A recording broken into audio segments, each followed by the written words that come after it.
Hello, everyone. This is Eric Pennington with the Spirit of EQ, and welcome to the Spirit of EQ podcast. Today's episode is On the Outside Looking In. Life is a journey. Spirit of EQ helps shape and guide the road ahead for individuals, leaders, teams, and organizations striving to realize their full potential through emotional intelligence. Spirit of EQ is a coaching and consulting company that assists individuals and businesses to reach their full potential by developing emotional intelligence. In business, managers and leaders recognize the value of training to develop leadership skills. What they may not realize is that those skills are far more effective when they pay attention to not only performance, but also to people. Emotional intelligence is a crucial skill because people drive performance and emotions drive people. Joining me as always is Jeff East with the Spirit of EQ. Hi, Jeff. How are you? Hi, Eric. You know, Jeff, I was thinking about this episode some time ago about outside looking in. And, you know, the image that comes to my mind is imagining, you know, when you're rushing to get to a store and it's like just before 9 o'clock, and at least around where we live, typically 9 o'clock is when many of the stores close, and you're trying to hightail it there, but you're too late. Mm-hmm. And you get to the window and you can see the merchandise, whether it's sporting goods or whether it's something else, you know, and you're going, I can't go in. Mm-hmm. It's closed. Doors are locked. Am I even close there? Yeah, that's a very good analogy, because what I'm talking about is when you as a person are on the outside looking into a group, to something that's happening that, you know, you might want to really be involved in that. You might really want to be involved with those people. But for some reason, it's locked, you know, like the door to the store is. Well, you know what? That makes me think, Jeff, right now in our work in 2020, fall of 2020, virtually close to 100% of the work we do is all virtual. And I know as a company, we were used to doing a lot of virtual, even pre-COVID. Mm-hmm. However, I wasn't expecting 100%, and I have found myself lately kind of going, man, if we could just maybe have one or two where it can be face-to-face. You know, it's funny. In a way, if you're doing a one-on-one on Zoom, it's not as bad. But if we're doing a group, yes, I don't feel connected to that group if I'm doing it virtually. Yeah. And I think you're the same way. I get energy when I'm in the room with people. I feel like I can do a better job because I can, you know, they can ask me questions. They feel more comfortable. I'm losing them. Yeah. You know what? Yeah. I feel like that, and they probably feel the same way. So I know in a previous episode we talked about, you know, the idea about circumstances and, you know, things being out of your control and that kind of thing. I mean, there's not really much I can do about where we're at as it relates to meeting in person. So how does that impact as where you were going here? It really impacts a lot, because I think that even makes the situation much worse, and it's more intense with people. They don't even have the opportunity to try to get inside. Yeah. So I think it's very telling. It's just really weird right now. So how about on that practical side of, you know, social distancing, right? I've got some people, friends and family who are they're huggers. Mm-hmm. And, you know, pre-COVID, I would have thought, well, that's just how they are. They like to hug people when they see you, you know, no big deal. But I see those people now, and it's like I can tell it's worn on them. I kind of understand those people. You know, that's, you know, if I'm having a conversation, you know, a hand on the shoulder, or, you know, I don't like not being able to shake a hand, because that physical contact is important. Mm-hmm. And even that 6 feet we're supposed to have, that's still distancing, because you're aware of it. Right. It's So it's conscious. Yeah, it's a separation. Yeah, yeah. So and well, even things like the partitions that are getting put up in stores and things. I understand why they're there. Yeah. I don't like them. So when we think about how many people feel like they're on the outside, right? And this is not a COVID pre-post whatever thing, because the reality is I think some people, even in previous times, have felt like they were on the outside looking in. Can you unwrap that a little bit about what that might mean sort of from an emotional standpoint? Yeah, what it does to the person is it lessens them. They feel like they're not worthy of being with that group. Could that be, Jeff, I jumped there and I interrupted you. Yeah. I think about social media, right? And I think about those, I've heard the stories and I've felt it at times, where it seems like a certain person or a certain company, everything is going great. They don't have any problems. Everything is just coming up roses for them. And I look at my life and what I'm doing and I'm struggling or whatever. Does that apply?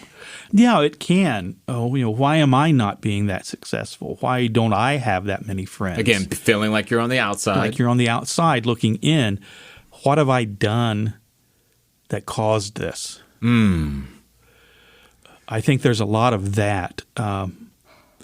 There are some very obvious outside looking in, racial issues, culture issues, economic standings. And those are the tough ones. But what we're talking about more is, not those, but it's just individual, a person. Yeah. Because when we talk about all those big issues, we lose the people. We lose the person in them. The individual. The individual has no part in it. Right. So, I liken some of what you're saying. You mentioned from a race perspective, and some of this is mindset. The feeling that I don't belong. I don't fit. And I get that some of that is born out of environments, upbringing, influences from multiple areas.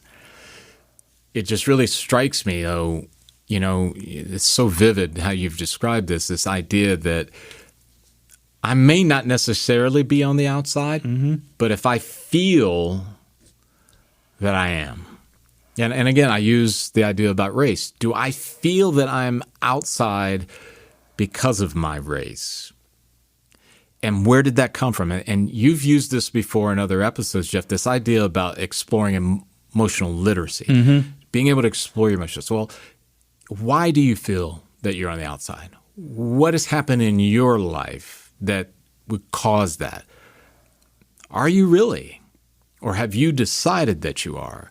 All those different things, that exploration it can lead to some great breakthroughs. But to that point, does emotional literacy, is that kind of a competency to embrace? That could be one that would really help. Like you just said, why am I feeling like this?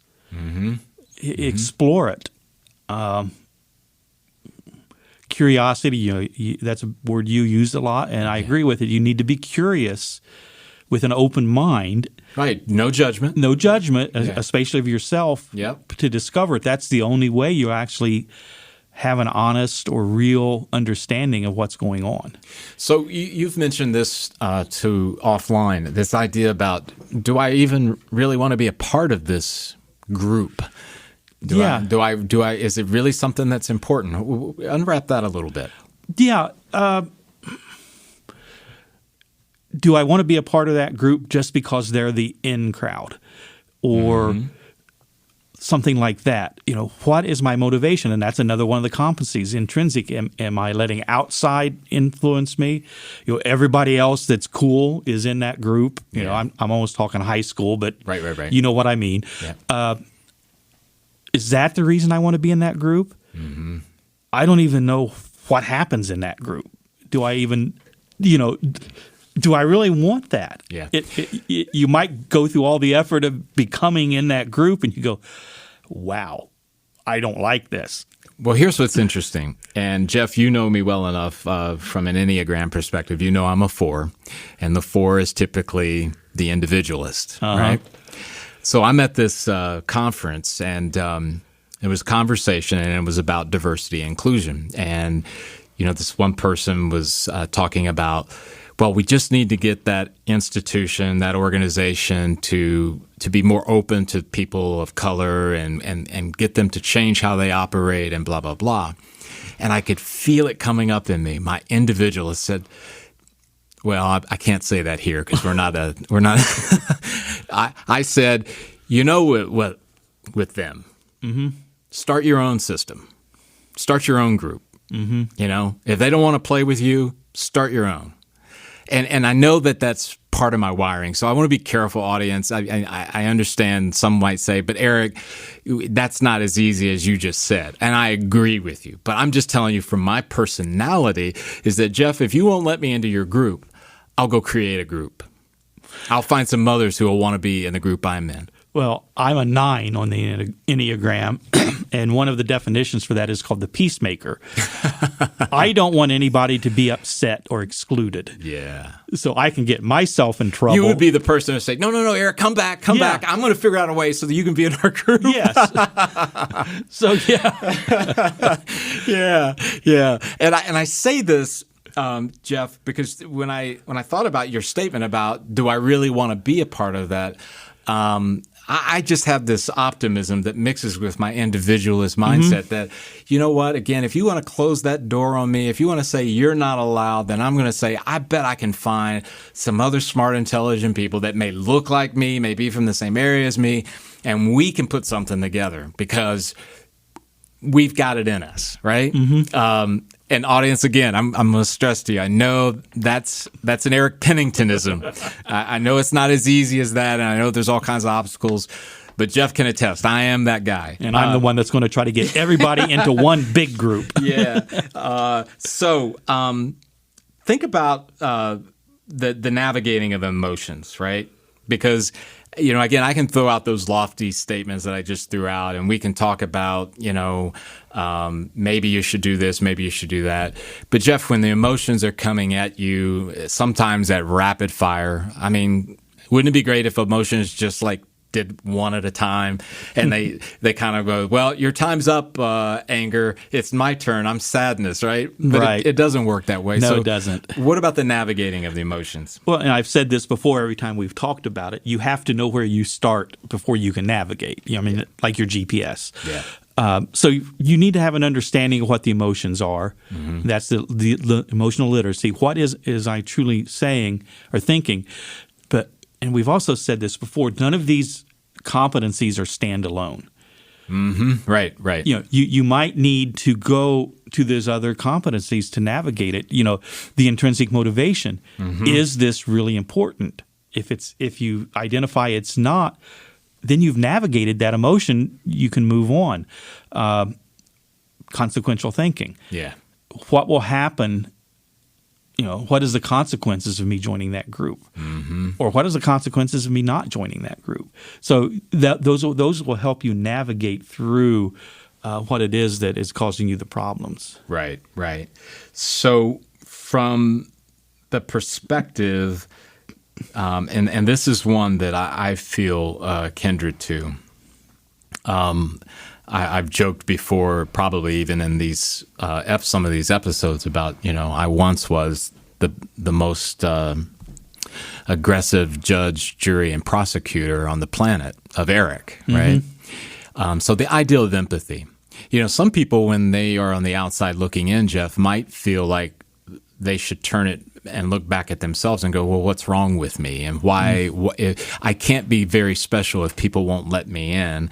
So they begin to allow that inner critic and that judge, jury, and prosecutor to have their way with it. So I want to start with self-empathy a little bit, and then maybe the empathy for others, right? But in this case, the self-empathy, because I think that's a pretty powerful competency in more than a few people who are grappling with the feeling that maybe they're the problem. I think the person needs to start with some self-examination, honest, and look at, what is my worth? What am I good at? Why I am the way I am, and start building on that. I am worthwhile. Not being in this group is not going to make me better. Just a lot of things like that you can think about. What will happen if I don't get in? Mm-hmm. And then I think I'm going to go ahead to what you said about empathy for others. Why are they feeling that way towards me? Mm-hmm. I might threaten them. You make such a great point there, Jeff. I was just thinking about my statement about being a 4, being the individualist. That can threaten people. Mm-hmm. I've had it said to me, why can't you just do what we're doing? Why do you have to have a different perspective, right? So some of us, and it's not just the 4s of the world, but some of us, you're right, we might be threatening to the group. And it could be threatening in a lot of different ways. If it's a band, you might be head and shoulders above them in your musicianship. Right. And you're just going to make them look bad. And don't expect, right, that most people are not going to verbalize, hey, Jeff, you really intimidate me because you're much more talented. So that's why I'm kind of being a little off-putting for you. And that's why I kind of really don't want you in the band, right? Most people, those conversations rarely happen. And if you said that rationally to the person, right, they go, well, thank you. I'm glad you appreciate, that's right. A whole different than saying, Jeff, we're going to have to fire you. We're going to have to find a different bass player, which is the normal pathway, right? I'm sorry this is not working out. So therefore, I think about employment situations, right? That employers miss the opportunity to have a rational conversation of, hey, Eric, we value that you're an individualist. But sometimes it almost comes off like it's my way or I'm out of here.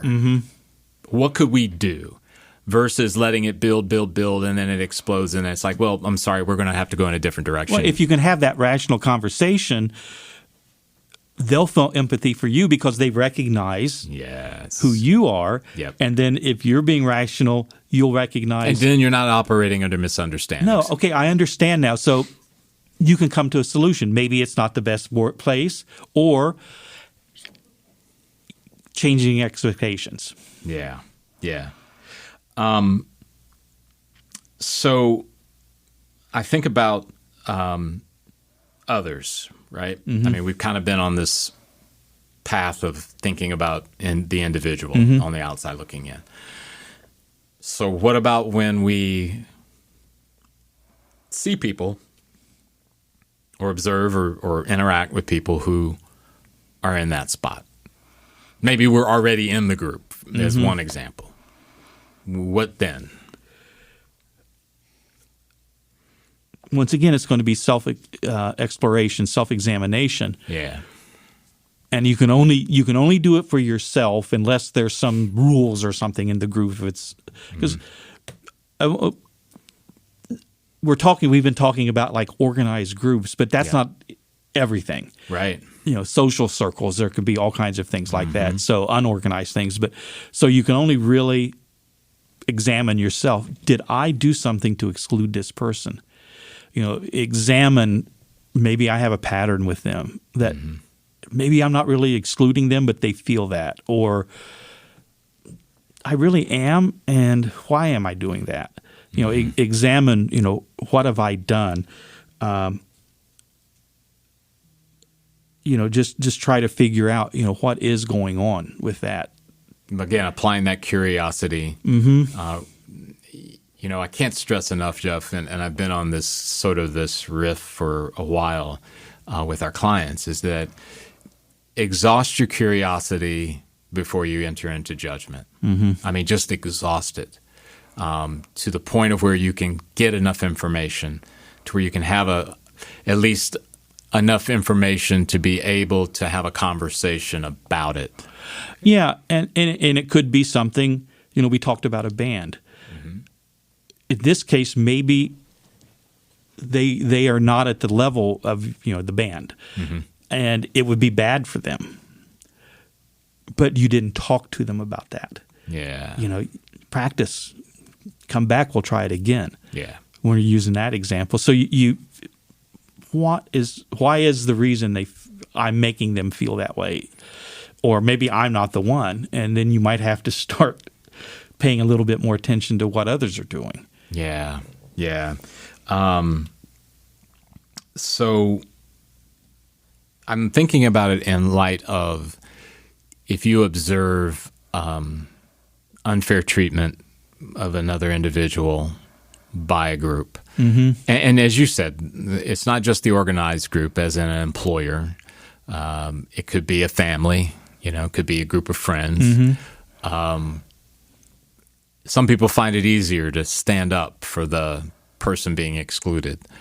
Some people, they don't. They just they kind of maybe they avoid it because they don't want the conflict or the potential of a conflict. Mm-hmm. But regardless of how you're wiring, what is maybe something that somebody in that situation that's observing it happen, what could they do? What would be one tip you'd give to people out there? I think it's important to go back to your noble goal, mm-hmm. to understand, what is important, what is the driving force behind or driving my life. Yep. What are the things, and say what you just said it in an episode about the heartbreak, the things that give you heartbreak. Oh yeah. The things that break your heart are typically a clue to what your noble goal is. So if you feel heartbroken, if you feel that mm-hmm. that feeling for the other person, or you might feel anger that it's whatever that is, go back to that and examine it, and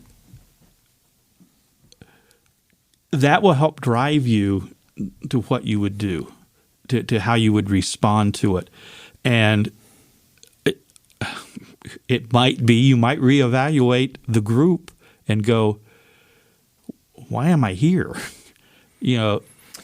Yeah, boy, that's a powerful one, Jeff. And I can remember, this has probably been about maybe 4 or 5 years ago. It was in a downtown area, and I'm running late for an appointment with a potential client, and very, very motivated to meet with this client, very, very motivated to, quote, close the deal type thing. And there was a gentleman who was standing, it was underneath, it might have been a bus area, shelter area. And he had a sign up and said, Vietnam vet, can you, whatever. Mm-hmm. I don't remember all the verbiage.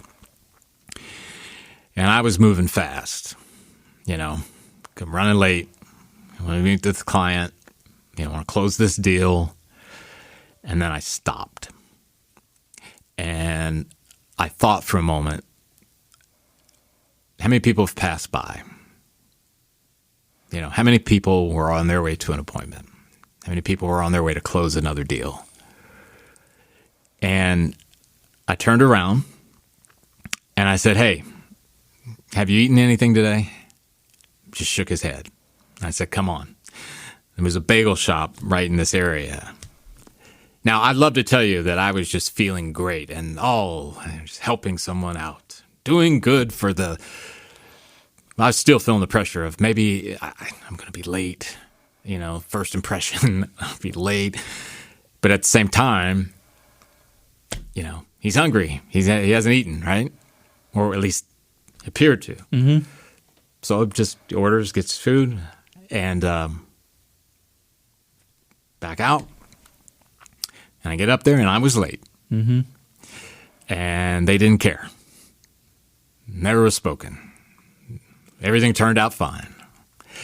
And I started to think, and you mentioned this with the outside looking in, mm-hmm. and observing somebody who's on the outside looking in. That taught me a lesson about really the value of those who are on the outside looking in and the value of my pursuits. That just because in my head I may think, oh, I've got this and I got that and I got to do this and I got to accomplish that and then we got to go here and then we got to do this and then we're going to do that, you'll miss the very, very vital, most valuable things. And by the way, sorry, I'm interrupting because I know you're getting ready to go somewhere. As an individualist, I am more wired to say he can take care of himself. He's an adult. He can figure it out.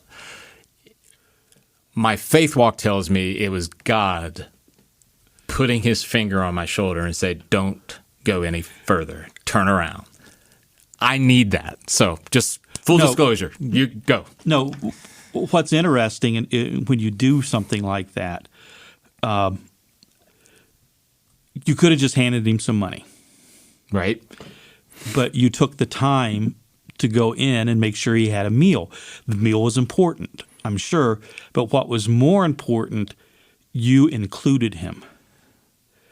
So for that few minutes, he wasn't on the outside. That's the important thing. I think I've mentioned here before, I've been involved in the Kairos prison ministry for years and years and years. And right now it's shut down because of COVID. But one of the things that we do with these inmates is even though they're inside the prison, they're really on the outside of society looking in. They feel isolated, left out, not worthy, all these kind of things. And one of the things on the Kairos is a very organized, structured ministry that you follow. It's amazing how it works. But one of the main components of it is we work on making sure these guys understand that they're not forgotten. One of the ways is, depending on the prison, we bring anywhere from 3 to 12 or 14,000 dozen homemade cookies into the institution. Everybody in the prison gets cookies. We have people that prepare their meals. They get letters from the team. Some of these guys haven't had a letter in decades. And then the closing, people from the outside come in to the closing to show that there are people that, I'm at Lucasville, which is way down on the southern end of Ohio. There are people from all over the state driving down to spend that closing time with them. And during those times, they are included. And that's one of the most important things that happen on these weekends. And I think that your point with that and even, my story, is this idea that I know I can't be all things to every person. I can't solve every problem, but I can do something where I'm given influence, where I'm given the opportunity. And it's a matter of whether or not we take those opportunities. So you have a quote that I think is pretty powerful. You want to read that, Jeff? Yeah, this is by Isabel Allen. I really didn't look up who she is, but I like this quote. Peace requires everyone to be in the circle, wholeness and inclusion. Yeah. That's great. And I think that quote's a good one to end on. Yes, it is. Everyone, we really appreciate you tuning in, and we'll see you, we'll catch you, we'll be with you again soon. Thank you, everyone. Hi, everyone. This is Eric Pennington with The Spirit of EQ. I'm not introducing a new episode today. I'm here to tell you some things that might help you. Jeff, you're with me as always. So yes. How do people get in touch with us? Well, the best way is just send us an email at info@spiritofeq.com. That's awesome. Jeff, I was also thinking about reviews, and I'm notoriously bad at asking for them. So reviews on all of the platforms, wherever you get your podcasts. Yes. Do you think that'd be good? I think that would be great because, one, that will help us learn how to make better ones. And it's always good for us. So we're not the perfect podcast hosts? We're close. Okay, all right. But not, still, not totally we want perfect. your feedback. We want your feedback. But it also might let us know a new subject. Hey, we need to dig deeper into that. Yeah. So let us know what you think. Cool. We really appreciate that. As always, too, there is social media, LinkedIn, Facebook, and we also have a YouTube channel. Those also have mechanisms or options for you to be able to leave a comment, a like, or those kind of things. Just want to make sure that you know how to get in touch with us. Right, Jeff? Right. We appreciate you all. Thank you.